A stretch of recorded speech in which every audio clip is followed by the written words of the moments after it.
Salam sejahtera bagi kita semua. Senang boleh bertemu kembali untuk kita bersama-sama mendengarkan firman Tuhan. Mari berdoa.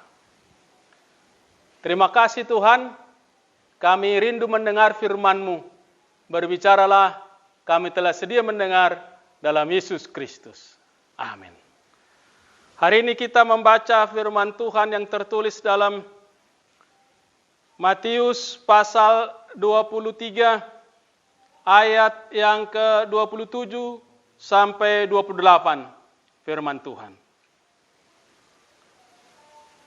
Celakalah kamu, hai ahli-ahli Taurat dan orang-orang Farisi, hai kamu orang-orang munafik, sebab kamu sama seperti kuburan yang dilabur putih, yang sebelah luarnya memang bersih tampaknya, tetapi yang sebelah dalamnya penuh tulang belulang dan berbagai jenis kotoran. Demikian jugalah kamu, di sebelah luar kamu tampaknya benar di mata orang, tetapi di sebelah dalam kamu penuh kemunafikan dan kedurjanaan. Yang berbahagialah mereka yang mendengar firman Tuhan dan melakukannya. Seperti kuburan. Bapak, Ibu, dan saudara-saudaraku yang dikasihi oleh Tuhan kita, Yesus Kristus.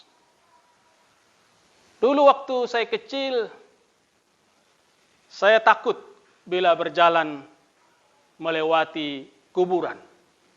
Apalagi kalau malam hari, saya selalu berusaha untuk menghindar. Mengapa takut?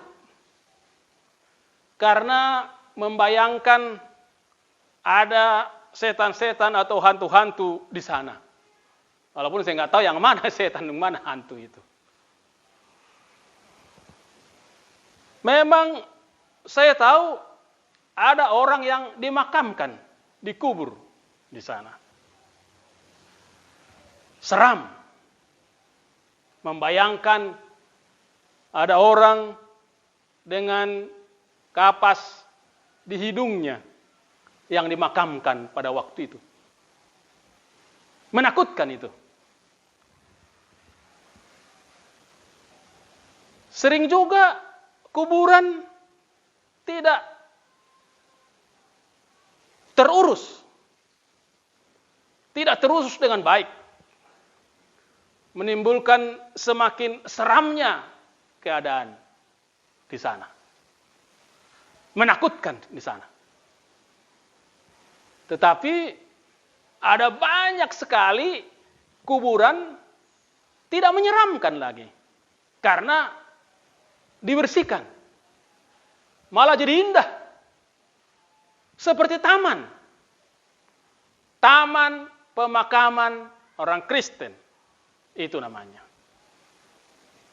Banyak yang mengunjungi. Membersihkan supaya jangan kotor, rumput-rumput diambil dan seterusnya. Ada yang mengganti bunga yang ditaruh, lalu berapa lama diganti lagi.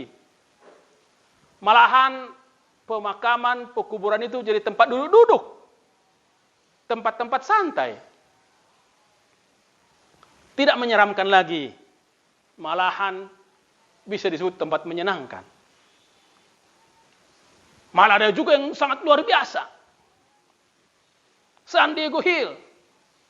Di daerah mana? Bekasi sana itu. Luar biasa. Indah. Bersih. Asri. Luas. Mahal memang di sana tempatnya itu. Tidak menyeramkan. Seperti tadi itu. Jadi senang lihat di sana. Berusaha merubah citra buruk tentang kuburan itu menjadi taman. Indah, bersih, menyenangkan. Begitulah kita lihat dari luar. Jadi indah. Jadi bersih tadi. Tapi bagaimana di dalamnya? Bagaimana di dalam kuburan itu? Apa bisa diubah isi dari kuburan itu. Tetap tidak bisa. Isinya apa? Tulang belulang, ulat, belatung, bau, busuk. Akhirnya dibenci, dijauhi orang. Tidak menyenangkan yang di dalam itu. Walaupun itu anggota keluarga yang di dalam itu dulu dikuburkan di sana. Jadi, kuburan itu nampak dari luar bersih, indah, menyenangkan, menarik, bisa tempat santai, karena indah tadi, itu dari luar. Di dalamnya, dijauhi, dibenci, bau busuk. Tidak menyenangkan itu. Itu keadaan kuburan itu. Nah, Bapak Ibu dan saudara-saudara,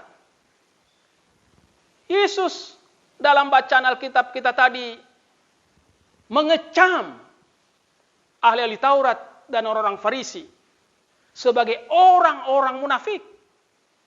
Seperti kuburan. Seperti kuburan katanya mereka itu. Yesus mengecam mereka dan menyamakan mereka dengan kuburan. Apa?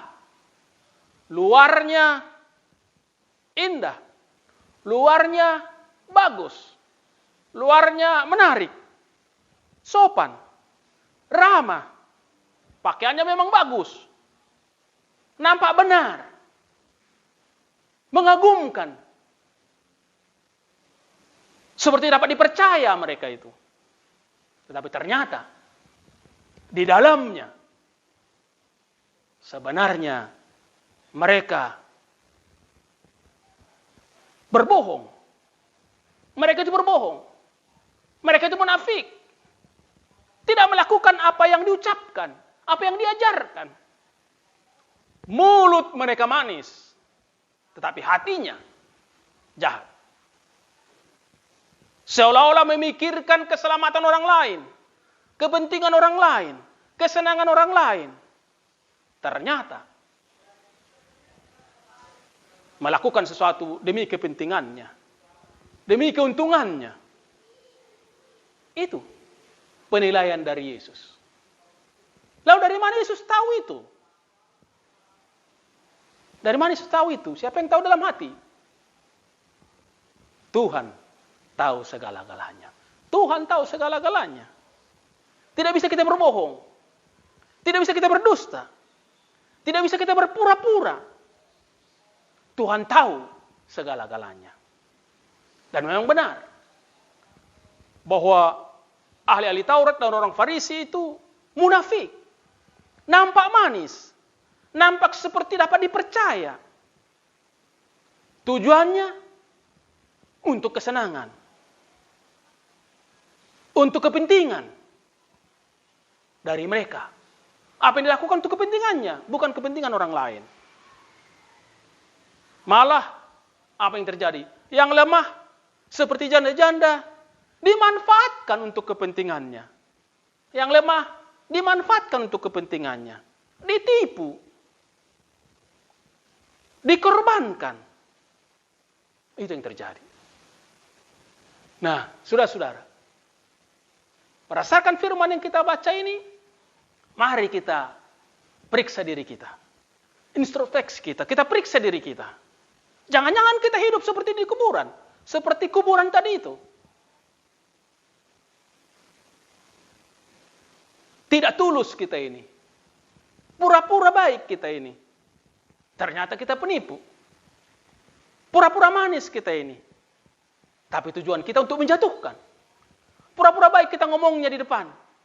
Tapi tujuan kita untuk menjatuhkan. Pura-pura baik kita ini. Ternyata jahat. Jahat kita pada sesama kita. Pura-pura kita mau menolong. Ternyata untuk kepentingan saya. Saudara-saudara, Tuhan tahu segala-galanya. Dalam hati kita, apa yang kita pikirkan, apa yang kita inginkan, Tuhan tahu. Dan Bapak Ibu dan saudara-saudara, Tuhan ingin kita hidup tulus. Tuhan ingin kita melakukan apa yang diinginkan Tuhan. Tuhan ingin kita hidup adil, jujur, apa adanya. Apa adanya bukan berarti kalau kita jahat tetap jahat, tapi jangan berpura-pura. Dan kita perbaiki diri kita. Kita lakukan apa yang baik. Tuhan ingin kita menjadi berkat. Mari kita mau menjadi berkat. Mari kita berguna bagi yang lain. Mari tindakan, pikiran, perkataan, dan perbuatan kita untuk kebaikan orang lain. Itu yang dikehendaki oleh Tuhan. Tuhan pasti menolong kita. Terpujilah Dia. Amin. Kita berdoa. Terima kasih Tuhan. Bimbing kami mengerti firman-Mu dan melakukannya. Jangan biarkan kami memikirkan kepentingan kami sendiri. Sebab sebenarnya Tuhan memikirkan kepentingan kami. Asal kami datang dan menyerahkan diri kami, menyesuaikan kehendak kami kepada kehendak Tuhan. Jangan kehendak kami yang jadi, tapi kehendak Tuhan itulah yang baik bagi kami. Bimbing kami Tuhan, untuk juga berguna bagi sesama kami. Bahwa Tuhan ingin sesama kami juga mendapatkan yang baik. Karena Tuhan mengasihi semua, perlengkapi kami untuk menunjukkan kasih Tuhan kepada sesama. Jangan biarkan kami membuat orang lain jadi objek, hanya untuk kepentingan kami. Sebab Tuhan tidak memikirkan kepentingan kami. Tapi pakailah kami untuk menolong banyak orang yang lemah, yang berkekurangan, yang membutuhkan bantuan. Bimbing kami melakukan apa yang baik, supaya hidup kami menjadi kesaksian bagi yang lain bahwa Engkaulah Tuhan dan Juru Selamat. Pakai gereja untuk terus membimbing umat menjadi berkat bagi orang lain. Dan berkati setiap orang yang berusaha berguna bagi sesamanya. Jangan biarkan setiap orang memikirkan diri sendiri, tapi boleh bekerja sama. Karena itu siapapun yang berkeinginan baik, bimbing kami bekerja sama. Sementara kami berdoa untuk orang yang selalu hidup egois, memikirkan diri sendiri, bahkan berpura-pura demi kepentingannya, orang lain dikorbankan. Tuhan sadarkan mereka. Sertai pemerintah dan bimbing para pemimpin kami melaksanakan apa yang baik. Kami diajak bersama-sama bekerja sama melakukan apa yang baik. Terima kasih Tuhan. Terpujilah Tuhan, dalam Yesus Kristus kami berdoa. Amin. Tuhan menyertai memberkati kita sekalian. Salam penuh kasih.